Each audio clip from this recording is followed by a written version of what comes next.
It always turned out the kids loved gardening. And it always turned out that if they grew stuff in the garden, they would eat it. And it always turned out if you gave them good food, they liked it. Our instincts about what was really the truth as opposed to what they said, we were always right.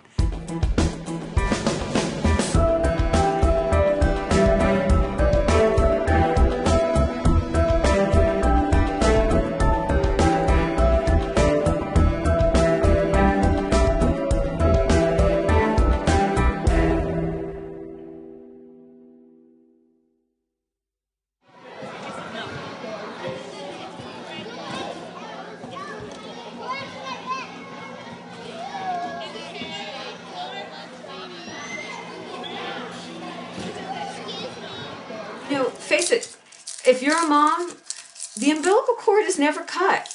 You feel your child's pain, so far as I know, forever. So, if your child is sick, if your child isn't eating well, you worry. My daughter came back from her first week and said, "Oh, those lunches are awful. Mom, I'm just going to bring my lunch in a bag," which she did. And then I went to see what the Snack Shack was all about. It was pretty horrible. We were trying to identify the top 10 things that would make the school a better place for everybody. So it came back, the survey, number 1 was behaviors. Number 2, very closely tied in percentage points, was the food in the cafeteria. This is all lettuce, and there's celery growing in. Basically, Alice Waters had this vision, right? And her vision is you teach kids about nutrition. You teach them how to grow the food, and then you teach them how to cook it and eat it. What we were trying to do is take Alice's vision and figure out a way that you could make it happen within the confines of school budgets. It happens every noon for the pupil who takes advantage of the lunch program. Lunches are planned by a local school manager whose menus have taste appeal and day-to-day variety. The old model is based on USDA surplus food, cheese, dairy products, meat products that are virtually unedible. There were parents who said, "My child is a vegetarian.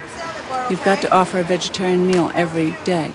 Some people said, "Well, my child is vegan. What are you going to do about that?" "My child has allergies. What are you going to do about that?" Canned foods, frozen foods, processed foods, which were, even at that time we recognized, we knew were high sodium, high fat, high sugar content.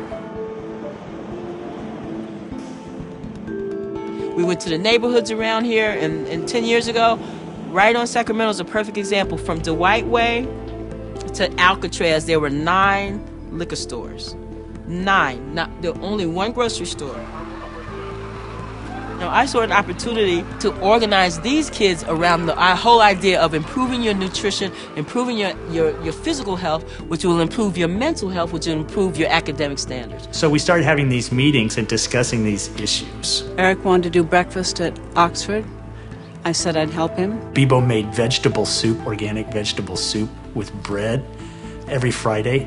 The kids loved it. Joy Moore was adamant about organic.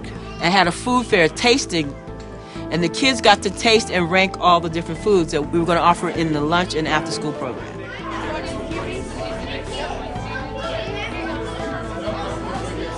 People took what they were interested in and started working on those ideas.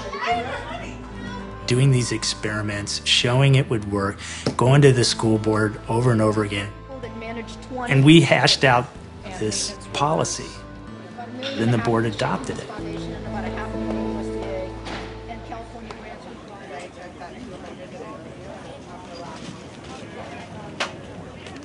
We live in a town, Berkeley, where people think that change is an easy thing and it happens like that. When we finally got some more parents involved, some more teachers, it began to snowball. And more people said, yes, that's a good idea.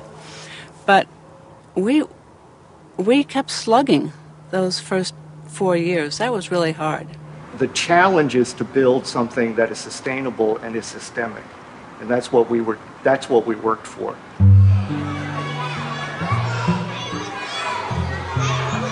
When I walk into a school today versus when I walked into a school, say, 5 or 6 years ago, I see fresh organic salad bars, 4 or 5 different entrees for lunch, all of them scratch made that morning. Kids who get this food feel like they're respected, you know? And I think that that's what's important. We were tenacious. We didn't give up. We kept pushing and pushing. And eventually it worked. And we're all pretty proud of it. We're just excited as hell that, that so much of it really came to be. You know that your child's going to be fed something healthy. It's a huge relief. Your child's health is the most important thing to you as a mother. It's the most important thing.